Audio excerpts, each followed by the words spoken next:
Hi everyone! Today I'm gonna show you how to cook the juiciest garlic butter shrimp that's perfect for lunch, dinner, or even for your small business menu.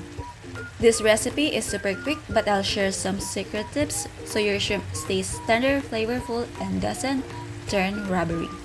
We're using simple ingredients you already have, like butter, garlic, shrimp, and few spices that will make your kitchen smell amazing. Let's get cooking! Matapos ko malinisan yung mga hipon at tanggalan ng dumi dun sa likod na area, ay naggisa na ako ng bawang dito sa mantika pa lang. Para magkaroon ng magandang amoy or mabangong amoy ang bawang, make sure na nakapagtadtad na kayo 10 minutes before ng paggisa. Dahil napadumi yung oil ko, binawasan ko ng kaunti at dinagdag ko na itong butter. Make sure na pag nilagay niyo yung butter, hindi pa gaanong tutong na tutong itong bawang. Tunawin lang kasama ang mantika at bawang. After nun, ilalagay ko na ang butter garlic sauce ko. Ito ay combination ng Sprite, ng toyo at oyster sauce. Kung gusto niyo din at may budget kayo para sa hoisin sauce, pwede kayo maglagay as spices niyo. Dahil ako lang yung kakain, kaunti lang yung na-prepare ko. Lulutuin to ng around 2 to 3 minutes hanggang magkulay pink para manatiling tender ang ating hipon. Magsiso na rin ng asin, ng paminta, at kaunting toyo kung kailangan pang i-adjust yung alat. May dalawang option kung kailan nyo ilalagay yung butter. It's either kasabay ng oil or after igisa yung bawang.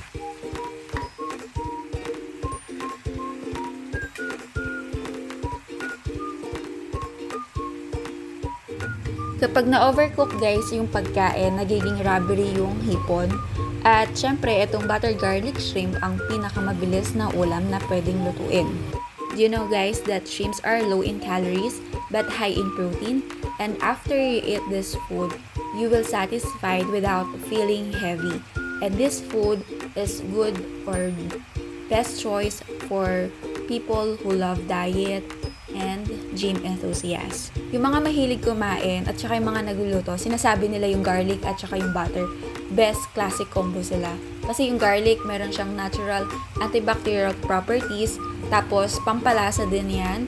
At yung butter naman, it helps carry the flavor dun sa pagkain mo or bawat pagkagat mo ng hipon. Sa Pilipinas guys, alam nyo ba yung buttered garlic ay sineserve siya as seafood paluto places. Pero pagdating sa bahay, mas nakakatipid ka, diba? At kayang-kaya mong i-customize yung lasa nito. Kung magluluto kayo ng maraming buttered garlic shrimp, so yung shrimp shells, pwede nyong kunin tapos pakuluan kasama yung ulo ng hipon para maging seafood stock siya for future recipes.